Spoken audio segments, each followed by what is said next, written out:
नमस्ते प्रणाम। तो क्वेश्चन बानी आप सब, उम्मीद करते बानी आप सब मस्त होकम। तो अभी भोजपुरी तरफ से दो अपडेट अभी रिसेंटली आ रहा है। एक तो है खेसारी भैया जो कि आ चुके हैं और वो भी अखिलेश कश्यप के घर पे ही पहुंच चुके हैं। तो वो वीडियो सोशल मीडिया पर काफ़ी तेजी से वायरल हो रहा है। वहीं पर प्रोग्राम है और खेसारी भैया और साथ में एक और भोजपुरी के सिंगर, सबसे super duper hit singer Tuntun Lal Yadav जो कि खेसारी भैया के परम मित्र हैं, वो भी वहां पर जाएंगे क्योंकि अभी अभी लाइव वो टुनटुन लाल यादव भी बोल चुके हैं। तो अभी अभी जो खेसारी लाल यादव डायरेक्ट अखिलेश कश्यप के घर पे ही पहुंच चुके हैं। चलिए तो आप लोग को पहले वीडियो दिखा रहे हैं, उसके बाद टुनटुन लाल यादव का लाइव भी दिखा रहे हैं। चलिए तो ये अखिलेश कश्यप का घर पे खेसारी लाल यादव जो कि पहुंच चुके हैं, ये वीडियो स्क्रीन पर आप लोग देख रहे हैं।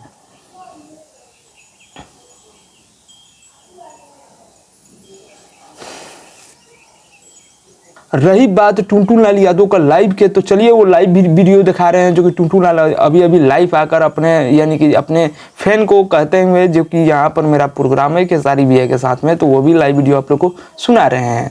नमस्कार प्रणाम, हम भोजपुरी गायक टुनटुन यादव और हम आ रहे 8/6/2025 यानी आज ही के दिन अपने गृह जिला आरा के गाना में खेसारी भैया भी आ रहा बनी और लोग भी कलाकार। तो यहाँ अखिलेश कश्यप के जो कि ये घर है, वहाँ घर का जो कि फंक्शन वंक्शन रखा गया है, जो कि न्यू घर अखिलेश कश्यप बनवाए हुए हैं। उसको आरा में स्टेज शो होगा जो कि टिंकू लाल एक विधायक है, उनके ही बुलावे पर खेसारी लाल यादव और टुनटुन लाल यादव जा रहे हैं और अखिलेश कश्यप का न्यू घर है वहीं पर ठहरे हुए हैं। तो वहीं से प्रोग्राम होगा जो कि सोशल मीडिया पर भी वो प्रोग्राम छोड़ सकते हैं खेसारी भैया। तो आप लोग तैयार रहिएगा देखने के लिए। अभी तो इस वक्त खेसारी भैया भी पहुंच चुके हैं, टुनटुन लाल यादव भी पहुंचने वाले हैं, जो कि सोशल मीडिया पर सुबह ही अपडेट दे दिए थे टुनटुन लाल यादव, जो कि लाइव आप लोग देखे हैं। तो जितने भी भाई अगर आसपास में है तो वहां पर पहुंच सकते हैं। तो उम्मीद करते हैं आप लोग को अपडेट अच्छा लगा होगा, तो वीडियो को लाइक मारिएगा। चैनल पर नए हैं तो चैनल को सब्सक्राइब करके घंटे को दबा दीजिएगा कि भोजपुरी से अपडेट हम लाते रहते हैं।